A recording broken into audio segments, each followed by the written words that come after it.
Assalamualaikum warahmatullahi wabarakatuh. Perkenalkan, nama saya Delia Ramadhani. Di sini saya akan melengkapi tugas yang diberikan oleh Bu Nurul, yaitu UTS, tugas video hands-on UTS, yang kita menjelaskan mulai dari awal kita memulai materi semester 2. Oke, langsung saja kita awalnya kita akan jadi hari ini saya ingin melakukan yang pertama, kita akan mendemonkan penggunaan Git dan GitHub sekaligus penerapan best practice di Python. Mohon maaf sebelumnya kalau penjelasan saya masih agak terbata-bata ya, karena saya juga masih dalam tahap belajar. Oke. Kita buka dulu Cisco-nya. Sebentar. Cisco panas banget ya.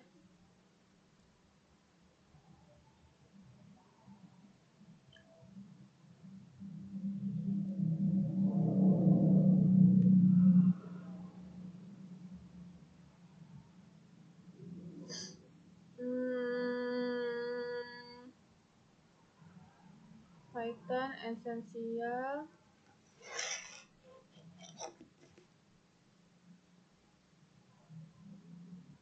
Oke.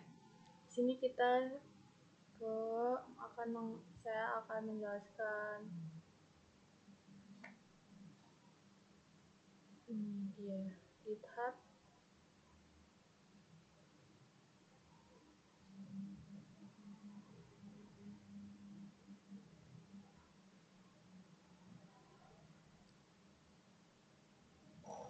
Ini untuk VCS pertama kita akan bahas VCS. VCS itu Version Control System atau VCS disediakan. Ini adalah sistem yang tugasnya mencatat semua perubahan di kode kita. Menurut saya ini penting banget. Ini penting banget karena kalau kita salah ngedit, kita nggak perlu takut codingan rusak. Dan kita bisa balik lagi ke version sebelumnya dengan mudah. Untuk introduction to GitHub ini, di latihan ini saya mulai inisialisasi folder proyek saya pakai perintah git init. Oke. Git init.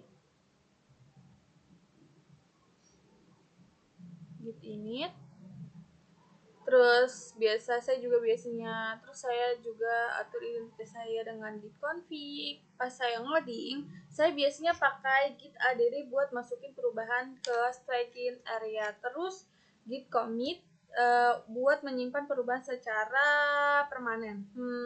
Jujur ini membantu saya banget sih buat ngelacak riwayat perubahan codingan saya sendiri. Buat ngeliat jejak kerja saya juga sering pakai git log. Oke. Di sini ada git log juga sudah dijelaskan.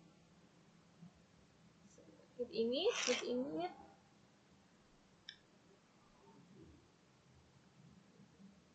Git log ya. Ini gitu. Terus untuk menandain versi yang sudah stabil atau rilis penting, saya pakai git tag. Ya, ini untuk mengetek atau menandai gitu. Jadi kalau nanti codingan saya sudah stabil, maka saya kasih tag. Dan setelah codingan di laptop saya aman, saya coba push ke GitHub. GitHub pakai git remote origin. Jadi codingan saya sekarang sudah ada di cloud. Manfaatnya, saya bisa akses di mana saja dan gak takut hilang kalau laptop ada masalah. Lanjut ke latihan 7.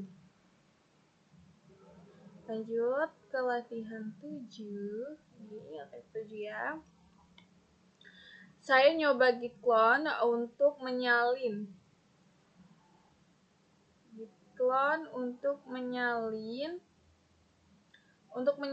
proyek ke folder lain. Terus buat latihan 9 saya coba jelasin git pull, Jadi git pull itu perintah buat narik perubahan terbaru di server GitHub ke lokal saya.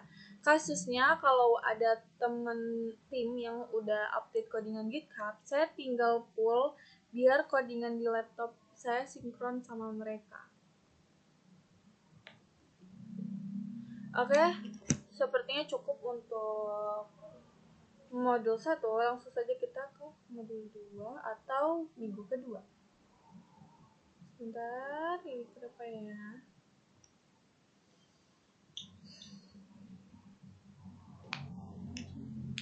Di modul 2 ini, sebentar ini ada kendala jaringan. Sebentar, oke. Untuk minggu kedua ini, sebentar. Oke. Untuk di minggu kedua ini, kita tuh disuruh buat filosofi Python. Berarti, ya dia benar. Itu selanjutnya, coba kita buka slide-nya ya. Baiklah, yaitu The Zen of Python. The Zen of Python, saya ingin menjelaskan tentang, jadi itu ini buat sekadar filosofi ya. Tapi prinsip dasar yang harus dipegang kalau kita mau nulis kode yang berkualitas. Di slide ini ada banyak prinsip, tapi yang paling mengesankan buat saya adalah sebentar saya cari dulu. Mengesankan bagi saya adalah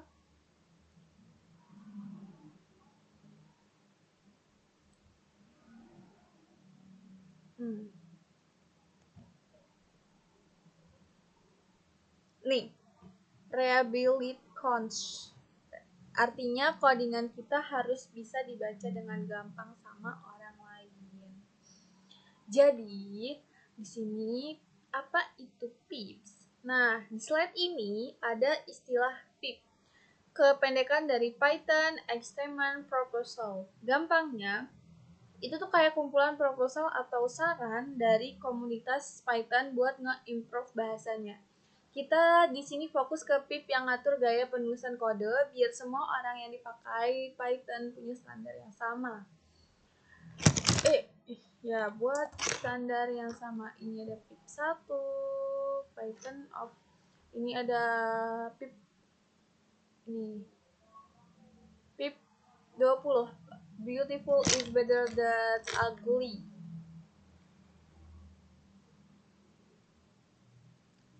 Untuk lebih mudah dibaca ya, ini ada banyak sepertinya. Ini ekspresi is better than implicit, terus too simple is better than complex, code style GUID, banyak sekali pokoknya istilah pip untuk mengatur gaya penulisan kode biar semua orang tuh bisa ngerti gitu apa sih yang kita coding gitu.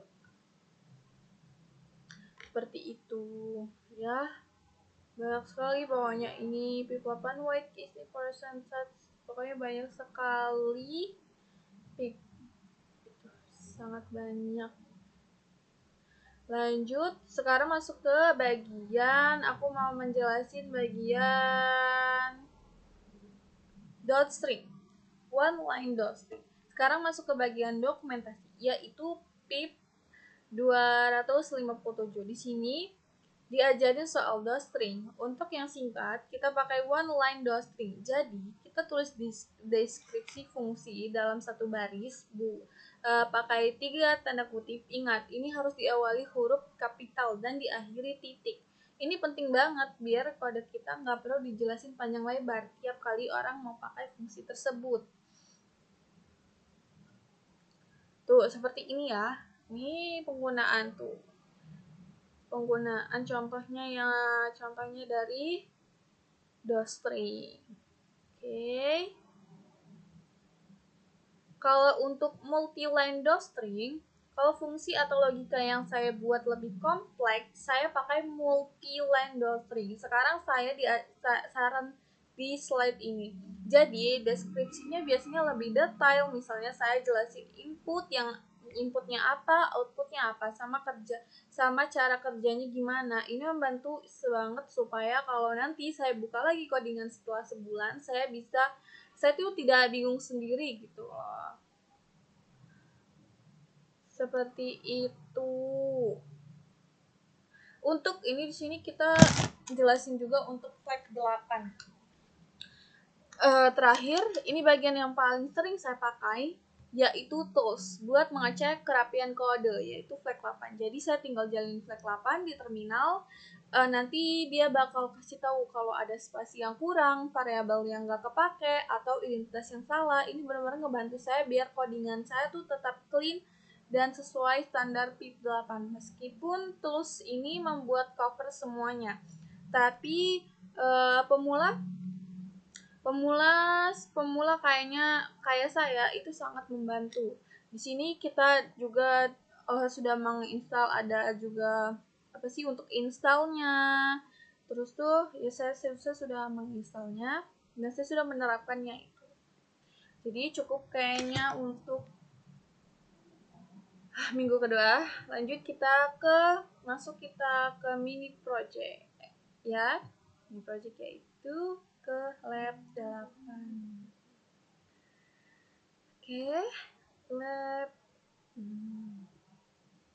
Di sini kita tuh disuruh untuk membuat mini project mulai dari minggu 3 sampai minggu 8. Pada rangkaian praktikum mini project ini, saya diminta untuk membangun sebuah aplikasi simulasi otomatis jaringan menggunakan bahasa programan Python. Aplikasi ini juga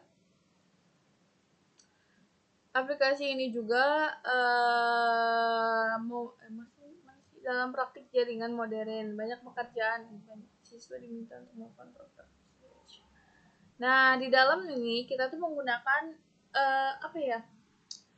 item ya, bisa dibilang item ya, yaitu berupa switch dan router.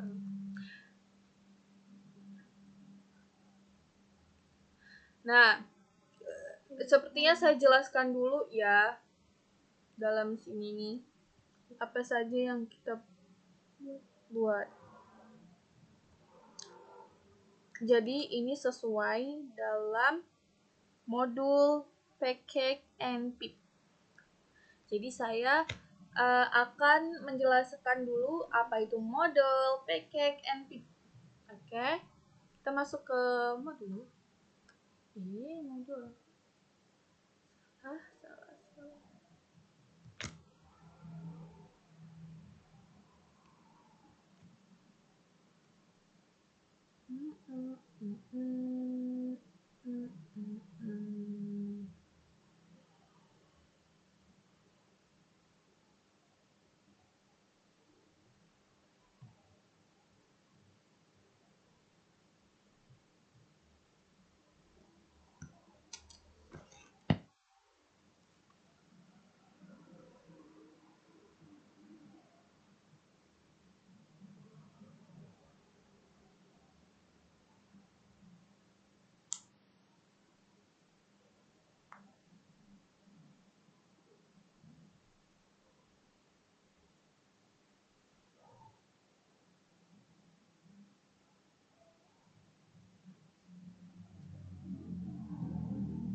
Oke, langsung saja kita ke GitHub-nya untuk menjelaskan yang saya pakai di modul. Oke, sebentar. Mini project ini.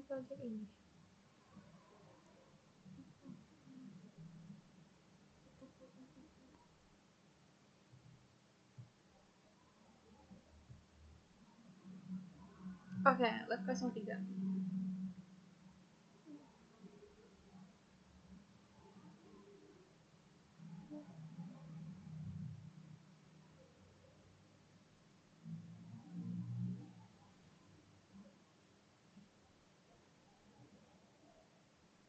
Di tugas ini, saya membuat package bernama NetOps atau operasi jaringan. Jadi dalam folder NetOps ini ada file initpy, ya. Fungsi initpy ini adalah penanda bagi Python kalau folder NetOps tersebut adalah sebuah package, ya, adalah package yang valid. Jadi kita bisa memanggil modul di dalamnya nanti. Oke. Terus di modul checker saya juga membuat modul checker. Saya harus mengganti dengan Inggris. Nah, ini checker ya. Di modul checker ini ada fungsinya sebagai modul logika.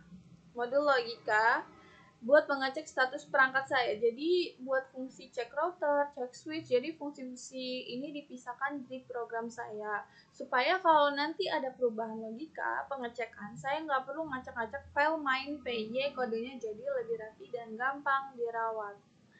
Ya, seperti ini import random, terus saya menggunakan fungsi cek router status untuk mengembalikan status secara acak, up atau down, terus to read random, up atau down, dan ini switch sama seperti dev switch, check switch ya, untuk mengembalikan ini up atau down juga.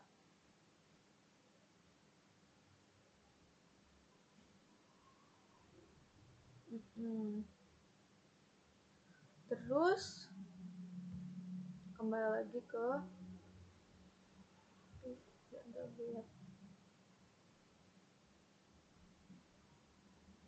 untuk kode utama saya,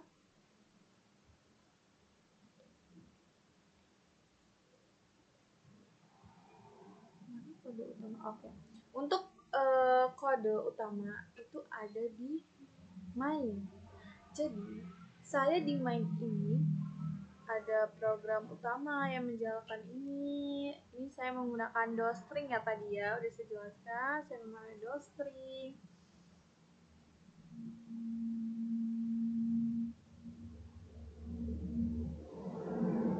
Terakhir,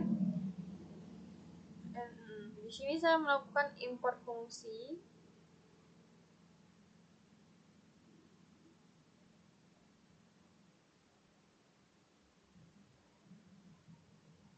Ya, import fungsi, cek router status, dan cek switch status yang ada di dalam NetOps checker tadi. Dan saya tuh menggunakan tabulate. Jadi sebelum saya menjelaskan lebih lanjut di main ini, saya tuh di dalam sini itu memakai pip atau install library. Yaitu adalah tabulate. Perintah pip install tabulate lewat terminal. Kenapa pakai ini? Soalnya kalau kita ngeprint data biasanya, tampilannya itu kurang enak. Dengan tabulate saya bisa menampilkan data perangkat jaringan dalam bentuk tabel yang rapih di terminal. Jadi, apa yang dimaksud dengan tabulate tadi? Ini. Tabulate.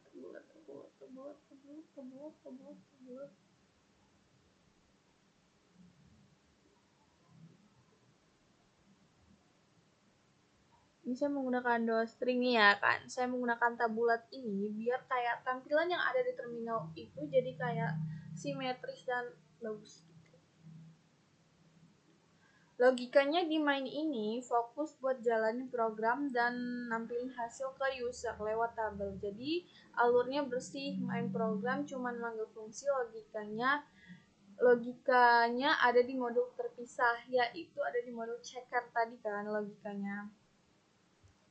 Ini cuman kayak ada menu, di sini ada menu while dan true, terus tuh ada if, elif yang kalau kita ini cuman kalau kita milih salah satu akan muncul itu. Pokoknya ya hanya pure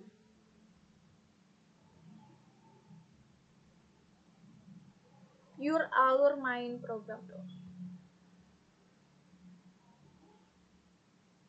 Oke. Jadi sudah selesai kan?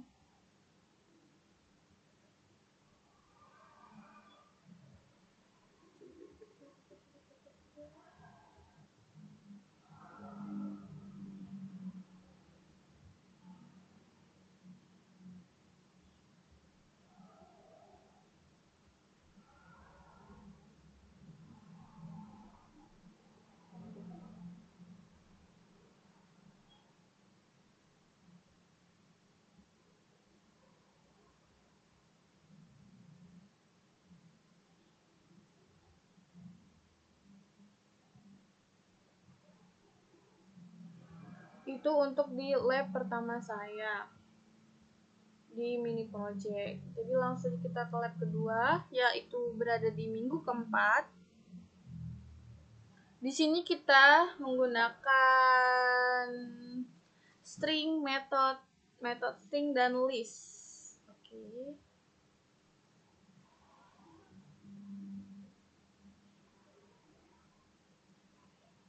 Menggunakan string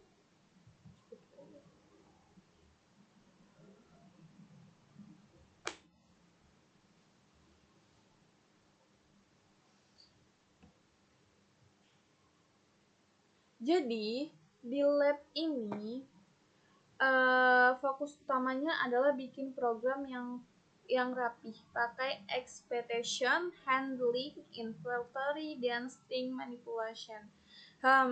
Jujur awalnya agak mikir gimana sih biar codingannya agak gampang, nggak gampang error, tapi setelah dicoba-coba akhirnya ketemu juga logikanya, yaitu menggunakan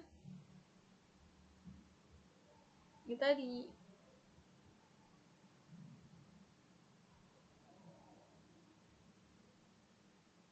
Itu string metode string dan list.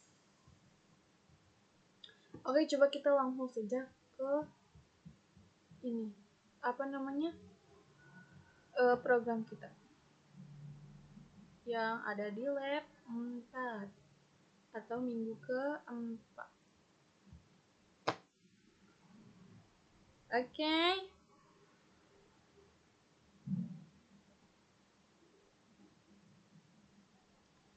Kita buka menu pertama.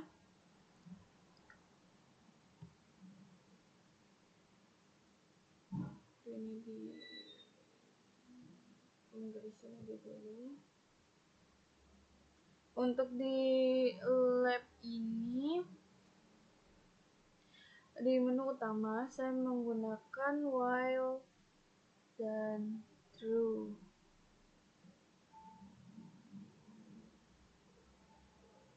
While dan true.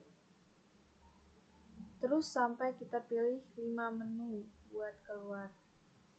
Terus di menu nomor 1 buat tambahan perangkat pakai strip ini. Dan upper itu tuh untuk misalnya kita on input itu tuh kalimat apa ya, karakter yang ini ya, karakter yang kecil, nanti bisa di caps lockin gitu karakternya. Strip dan upper, jadi kalau misalnya ada user ngetik itu kan kayak router, dia tuh R-nya kecil-kecil gitu pakai spasi atau huruf kecil, sistem bakal otomatis merapiin jadi apa namanya, lebih apa ya namanya tuh kayak ini loh, caps lock gitu, dia pakai caps lock gitu, dia otomatis bakal caps lock seperti itu. Dan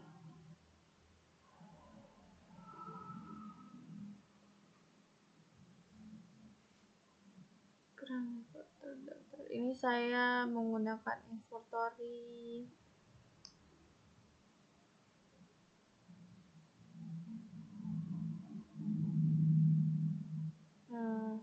Nah di sini saya ada 2 list utama. Pertama perangkat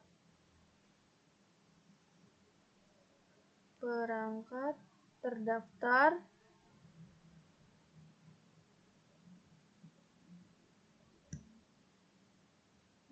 Perangkat terdaftar.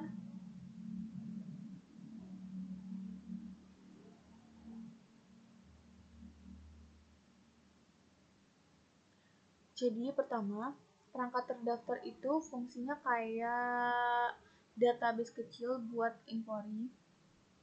Ya. Nih, perangkat terdaftar.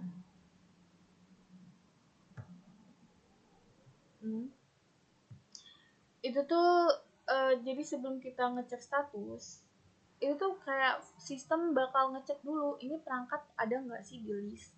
Kalau nggak ada ya otomatis ditolak. Terus yang kedua ada di List riwayat. Mana list riwayat?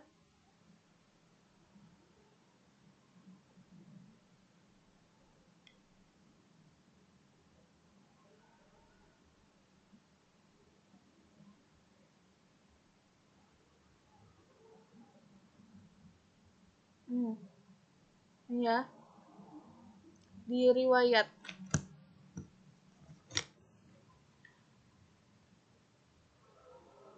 Ini digunakan buat nyatet log semua aksi. Pas saya mau nampilkan di menu 4, saya pakai list riwayat. Maksudnya tuh kayak biar layar terminalnya tuh nggak penuh sama log lama gitu. Jadi cuma 5 aktivitas terbaru saja yang kelihatan. Begitu. Terus coba kita buka checker.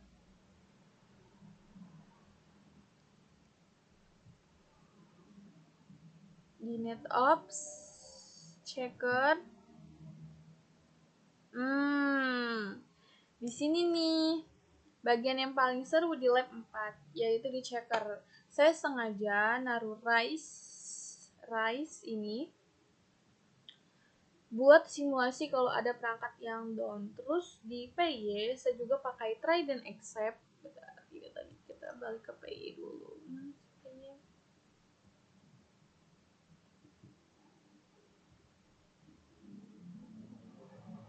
Nih, try dan accept buat menangkap errornya.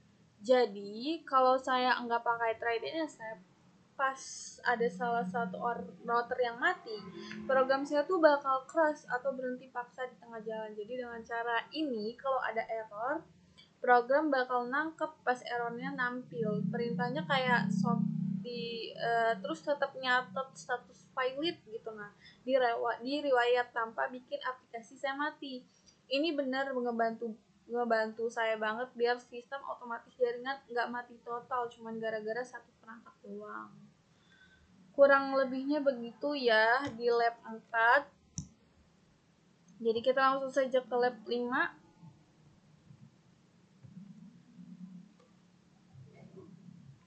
Maaf, saya minum dulu.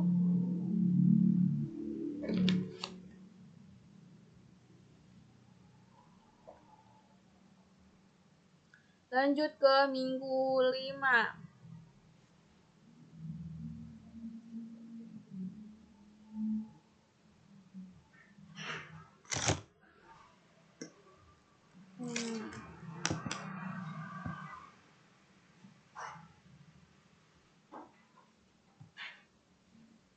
Di lab 5 ini merupakan inti dari arsitektur mini project yang sedang kita bangun. Jadi pada minggu-minggu sebelumnya penulisan kode itu masih bersifat procedural atau liner. Kini saatnya mengubah pragma tersebut menjadi berbasis objek. Ya, pada minggu kelima, fondasi sistem akan diletakkan. Konsep dapat seperti kelas, objek, atribut, dan metode akan diterapkan untuk merancang cetak biru dari program entitas utama seperti model sensor, IoT, atau perangkat jaringan. Dimasukkan dalam data dan fungsi mulai dibungkus menjadi satu kesatuan yang rapi. Oke, langsung saja kita ke mini project kita. Kita lihat hasilnya. Lab 5.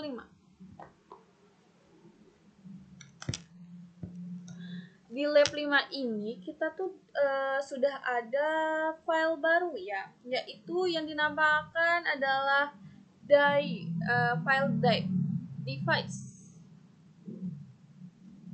Coba kita buka ya device. Aduh salah.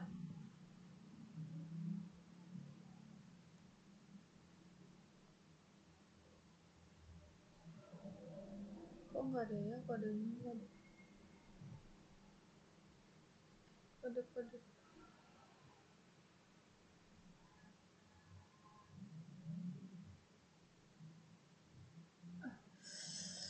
Sabar.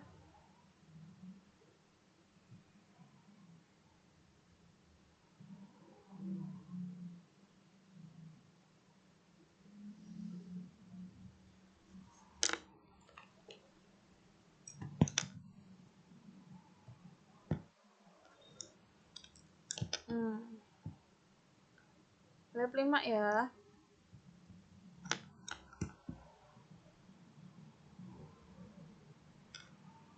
Saya langsung saja menjelaskan device dulu ya.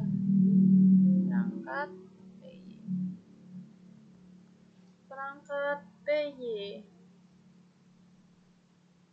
Nah, di device ini saya membuat kelas network device. Di sini ada init ya. Ada init atau konstruk, fungsinya ini kayak mencetak buat bikin objek perangkat baru. Jadi, tiap kali saya menambahkan perangkat, dia otomatis mempunyai hostname atau hostname, IP address, dan self awal unknown. Terus kata kunci dari self itu sendiri sebenarnya buat nunjukin kalau atribut itu atau metode ini memiliki dirinya sendiri gitu, objek di si objek tersebut. Jadi datanya nggak bakal ketukar antara perangkat lainnya. Dulu kan logika pengecekan status itu kan terpisah, modul checker, dan nah sekarang saya pindahkan ke dalam kelas ini sebagai metode cek status. Jadi sekarang perangkatnya bisa melakukan sesuatu sendiri yang mengecek statusnya. Ini kerasa banget bedanya, kodenya jauh lebih struktur karena setiap objek punya before-nya sendiri.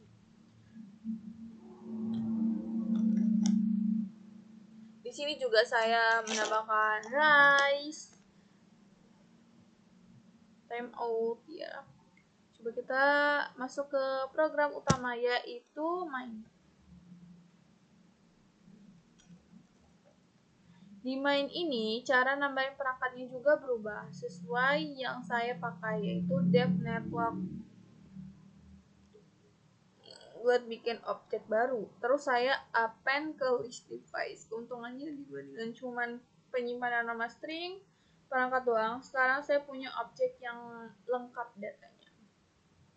Di sini saya di sini tambah device, cek device ya, ada try dan accept-nya juga untuk di type ini, di cek device. Soalnya kita akan melakukan kayak kemana ininya, apa sih namanya, kesalahannya gitu, menangkap kesalahannya ya. Terus keluar riwayat, cek device, tambah device. Jadi cuman 4 menu. Alur logikanya saat user cari hostname di menu 2, yaitu adalah cek device ini tadi, program bakal iterasi di list device. Kalau ketemu dia bakal panggil item cek status langsung dari objek. Tuh, kalau ternyata nemot ya udah ditangkap lewat try accept di sini. Persis kayak konsep lab 4, tapi sekarang lebih diterapin dalam objek. Jadi keuntungan untuk keuntungan OOPP, kenapa sih mending pakai objek? Menurut saya lebih scalable sih. Kalau nanti saya punya nambahin fitur baru kayak ping test atau backup confirm, saya tinggal tambahin metode atau metode baru di kelas network device tanpa harus merombak logika main PY. Jadi jauh lebih gampang dikembangin atau skala yang lebih besar. Jadi sebenarnya cukup untuk di lab 5. Lanjut kita di lab 6. Selanjutnya pada lab 6, dasar tersebut dapat diekspansi dan diuji ketangguhannya. Konsep interrange akan digunakan untuk menciptakan variasi perangkat yang lebih spesifik tanpa perlu merancang kode dari nol. Puncaknya melalui metode overriding akan ditetapkan agar setiap tipe perangkat meskipun dipanggil dengan perintah yang tetap oleh sistem mampu memberikan respon atau output yang unik sesuai dengan fungsi hasilnya.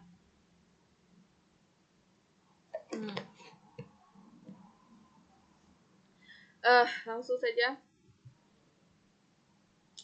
kita lihat soalnya aja.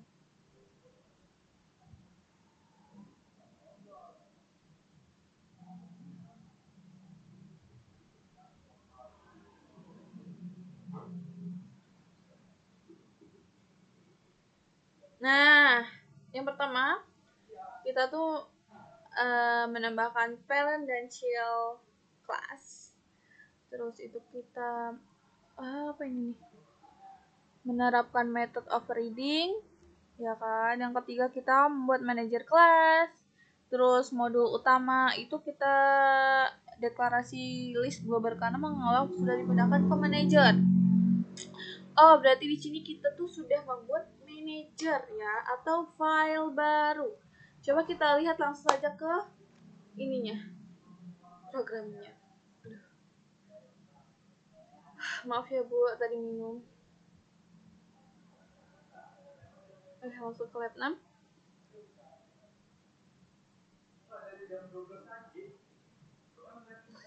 Coba kita buka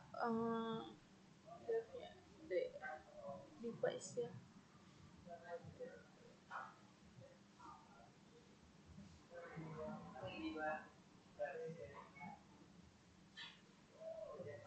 Nah, di sini ada fungsi init, super init. Ini kayaknya harus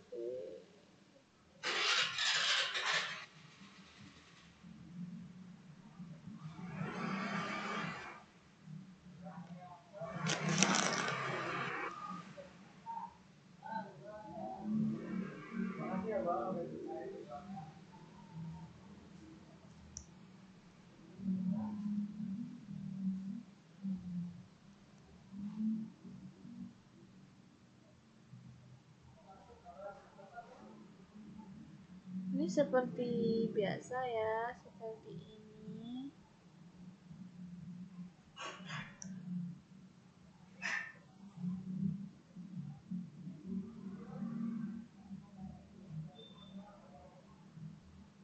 Di sini ada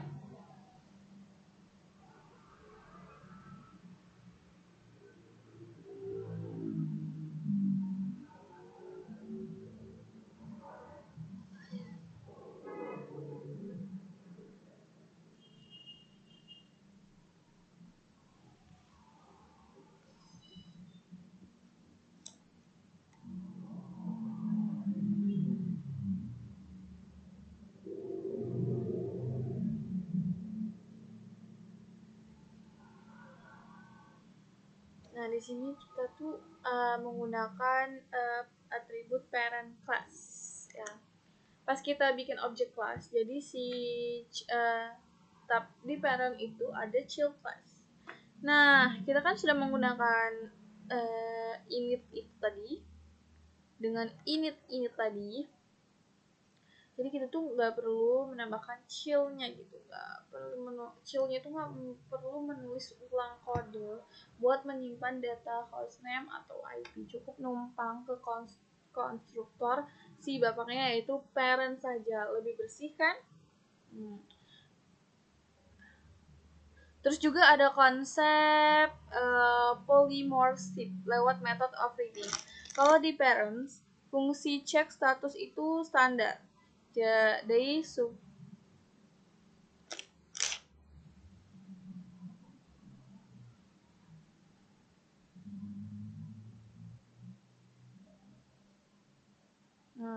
di superclass cek superclass.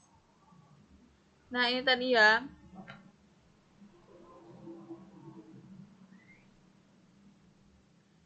Init host itu tadi. Terus itu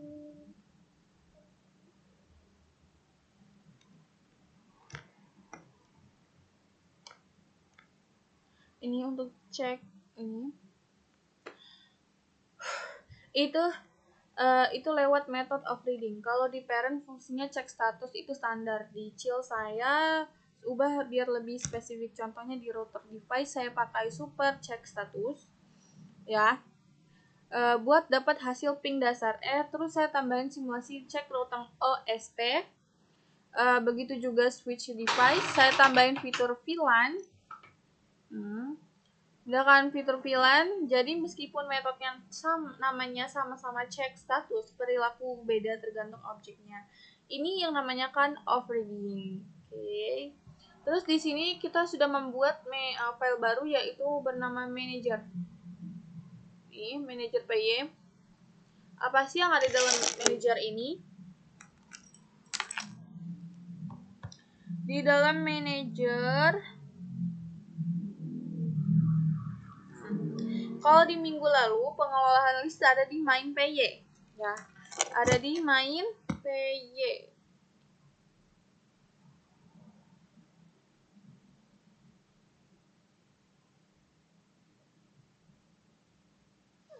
Sekarang saya pindahkan kelas network manager.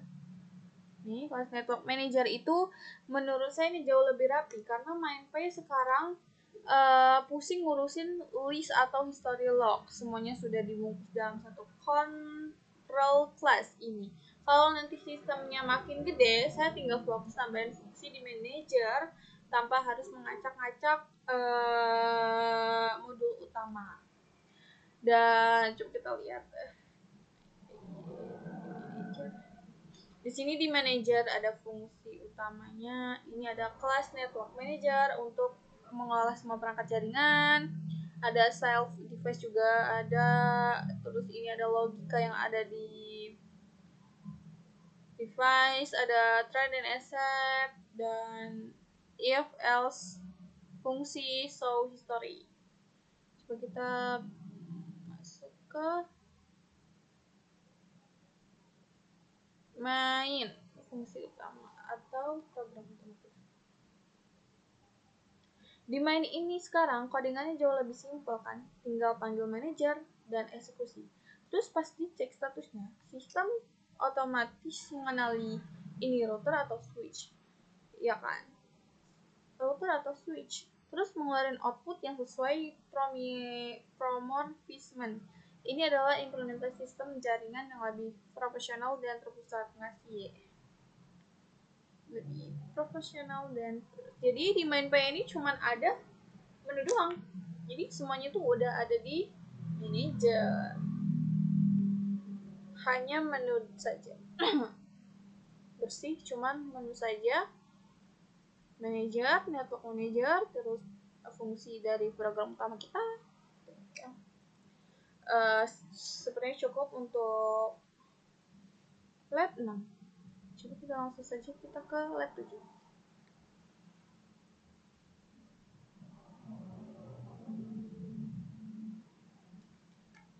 Masya Allah, ada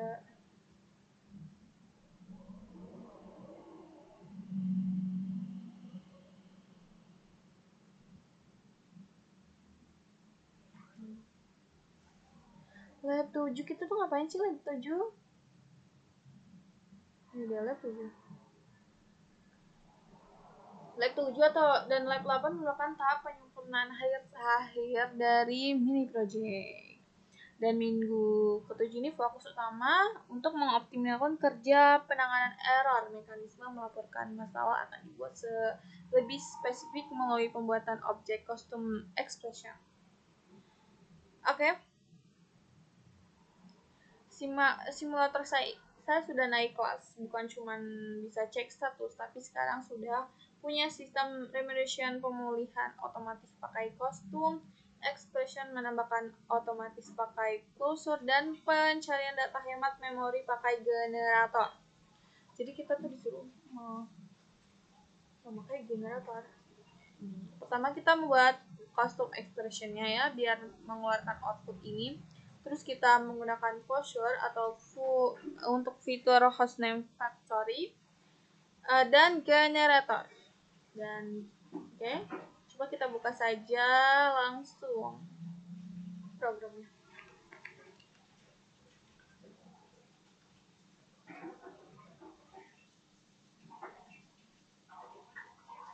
Membuka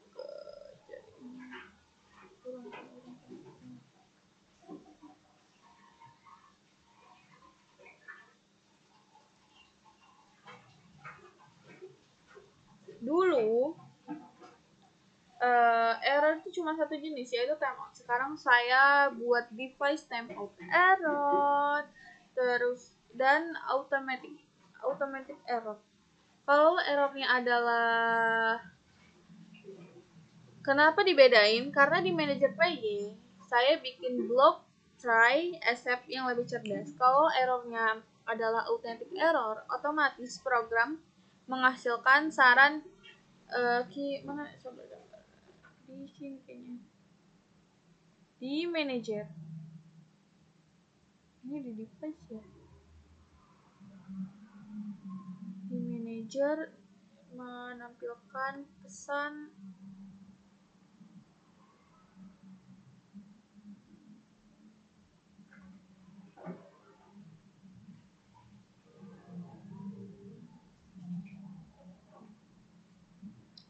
di manager.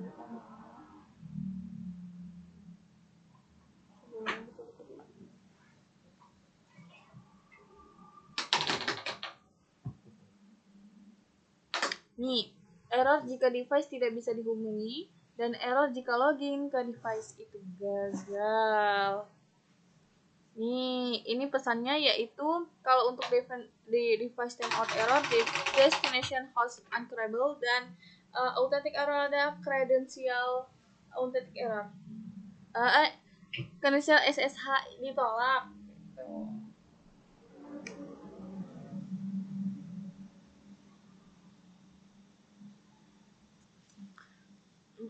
Dan ya seperti ini cuma ditambahin itu doang, yang lainnya sama. Coba kita buka main, ya itu adalah program utama kita.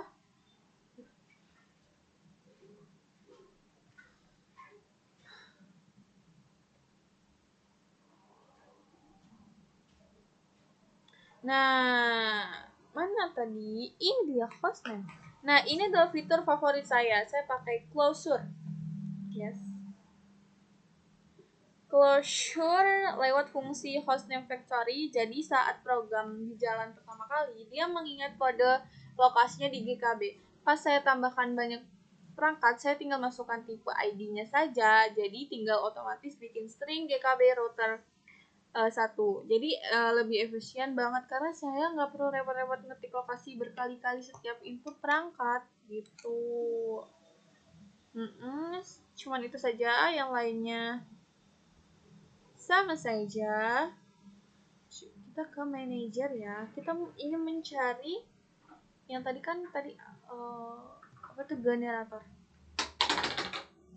Nah, untuk di generator ini dengan IEL bedanya saya pakai list biasanya. Generator ini nggak langsung narik semua data ke memori, tapi nunggu kita minta pakai next ya.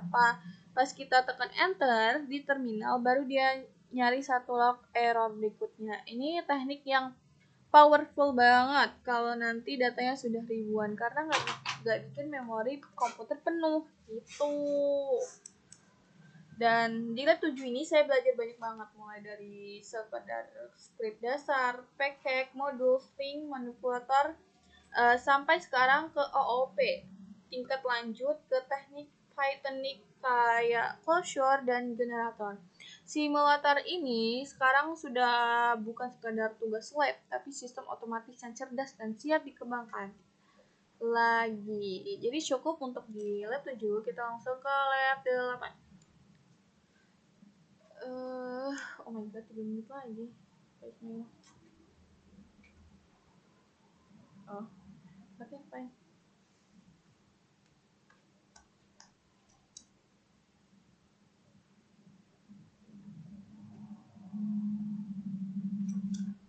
Oke, untuk di lab terakhir ini, itu lab berapa?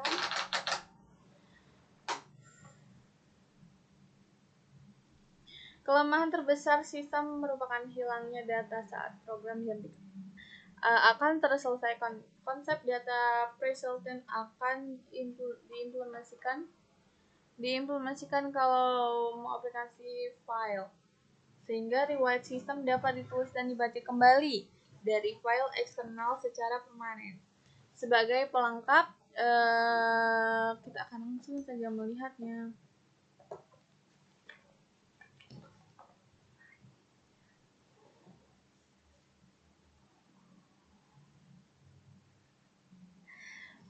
Oke, di sini kita itu menambahkan fitur auto save audio log ya. Di kita menambahkan generator laporan eksiden. Cuma situ saja rupanya. Oh, lagi loading. Sebentar ya, Ibu. Maaf, saya menunggu.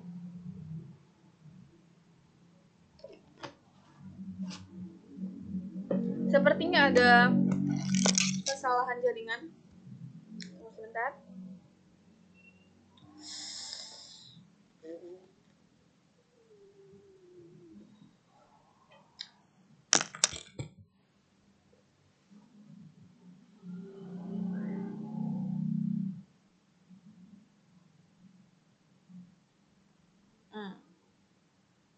Oke. Jadi di lab apa ini kita tuh fokus pengecek ke data preset. Jadi kita nggak mau data pengecekannya cuma numpang lewat di RAM saja. Saya pakai with open mode A atau open. Kenapa? Soalnya kalau saya pakai wired, tiap kali program jalan, file lognya itu bakal keganti sama data baru. Jadi data yang lama itu hilang. Padahal kan dalam dunia network kita butuh history atau audit file yang lengkap. Jadi pakai audit itu supaya data pengecekan sebelumnya aman dan data yang baru ditinggal nambah aja di bawahnya. Kita buka apa namanya? Filenya.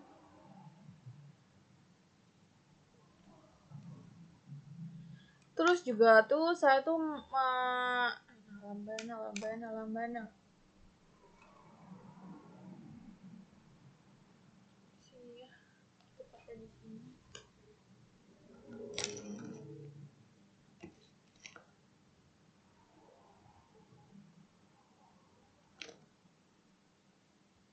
Kan kita kan disuruh untuk memakai lambana filter. Nah, lambana filter. Saya pakai kombinasi lambana sama filter. Ini cara yang enak banget sih menurut saya. Jadi si lambana ini tugasnya kayak satpam. Dia bakal ngecek setiap baris ke file log. Dia cuma cari kata valid. Kalau ketemu kata itu dia bakal bilang true. Terus si filter bakal langsung masukin baris ke laporan kita. Kalau statusnya sukses, ya dianggap false. Jadi nggak usah dimasukin ke laporan. Jadi laporan cuma cukup ke yang bermasalah saja. Efisien banget kan jadinya. Jadi berikut adalah langkah-langkah step untuk kita akan menjalankan program. Oke, kita akan mendemonstrasikan program kita yang sudah jadi. Sebentar, kita masuk ke Sublime-nya dulu. Sublime-nya yang terakhir ya, atau ya audionya sudah ada. Terus ini lambanannya di sini kita sama saja sepertinya tuh.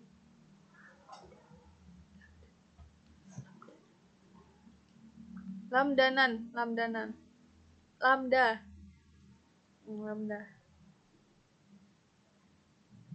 Oke. Kita akan men-CMD ini aja langsung. Sehari. Serem banget tau. Kok ngos-ngosan gitu ya? CMD.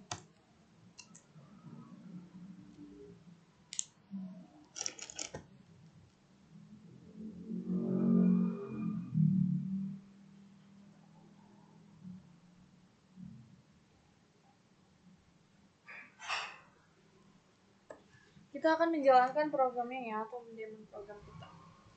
Python min m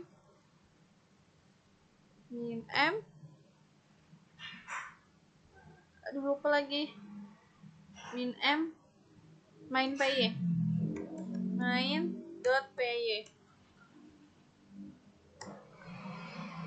oh salah rupanya, nggak pakai main m. Salah juga. Oh iya, main underscore 2578 2578 2030. Oke.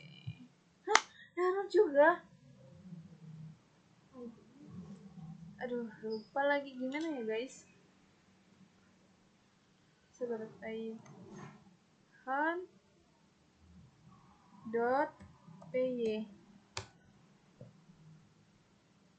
Salah ada detik ini. Oh iya, ada. Eh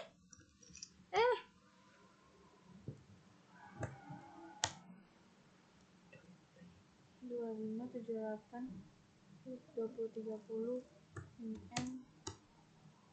Kok salah ya?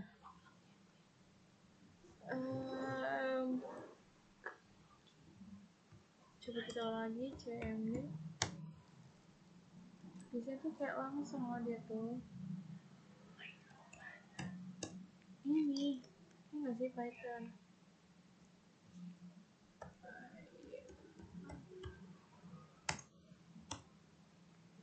Ini kenapa ya? Ini di line 2 di modul manager network. Oh, apa sih ada yang ini ya? Ada yang salah ya di sini ya? Manager? Aduh, apa ini yang salah? Coba kita pakai tools AI dulu sebentar. Apa ini R-nya gitu? Ctrl C.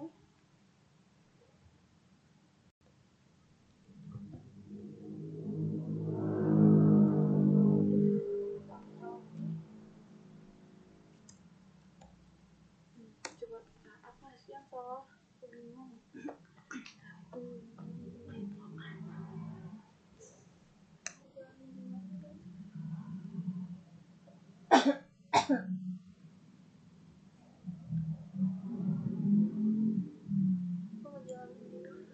Di manager kayaknya ada yang salah. Di baris ke-8 ya? Di baris ke-berapa ini? Di baris ke-9, ke-19.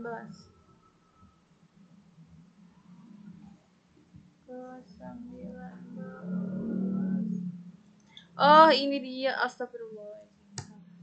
Ctrl S, coba. Ada lagi enggak?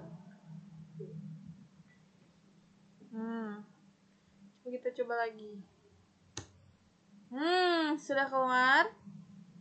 Jadi inilah penampilannya untuk ini saya. Misalnya kita perangkat satu, kita menambahkan perangkat yaitu router.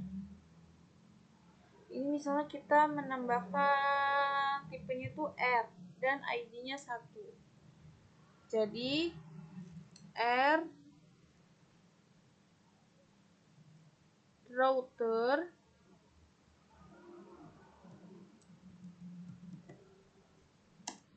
satu gitu ya. Oh iya, ID-nya 11. Masukkan IP-nya harus 92.168.10.1. Oke, tipe tidak valid guys. Oh, salah berarti saya tuh router 11.192.68.10.1. Oke, sudah masuk yaitu sudah ada perangkat baru.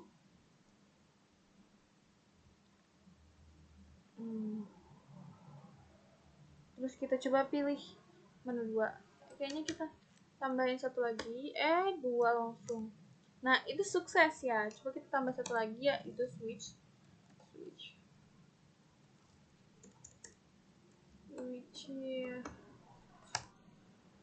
2222 192 168 10.2. Nah, ini coba kita cek. Nah, itu sudah terlihat ya. Ini authentic error tuh, akan melakukan pesan kredit sel SSH ditolak kayak gitu ya. Kalau sukses tuh kayak gitu. Terus coba kita milih menu ke-5. Coba kita cari 4. Nah, ini 4 itu kayak kita tuh mencari perangkat yang salah gitu. Nah, yang pertama di sini ada perangkat yang ada di router. Terus, nah cuma di router saja yang bermasalah ya kan. Kalau untuk di kelima, nah ini tuh seluruh kita rangkum seluruh perangkat yang bermasalah gitu ya kan. Dan untuk keenam yaitu keluar. Oke, keluar.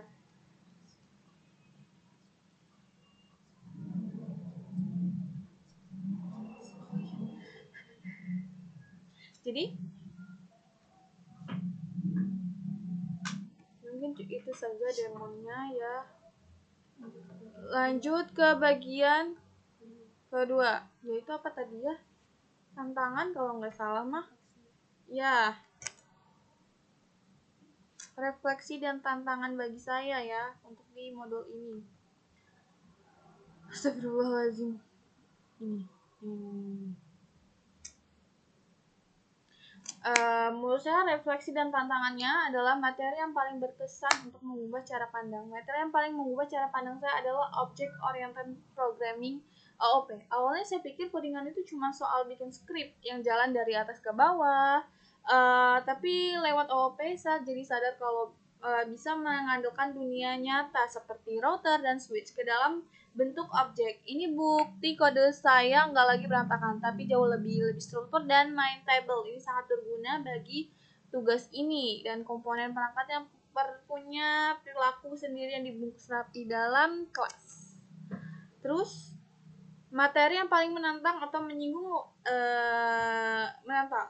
Kalau bicara yang paling menantang, jujur saja di expression handle atau lab 5. Saya ingat sekali waktu itu saya kejadian heboh di kelas di mana banyak teman sempat kena masalah agar-agar gara-gara salah satu itu salah naruh resep atau lupa try. Saya pun sempat kesulitan memahami flow error yang sehat itu gimana.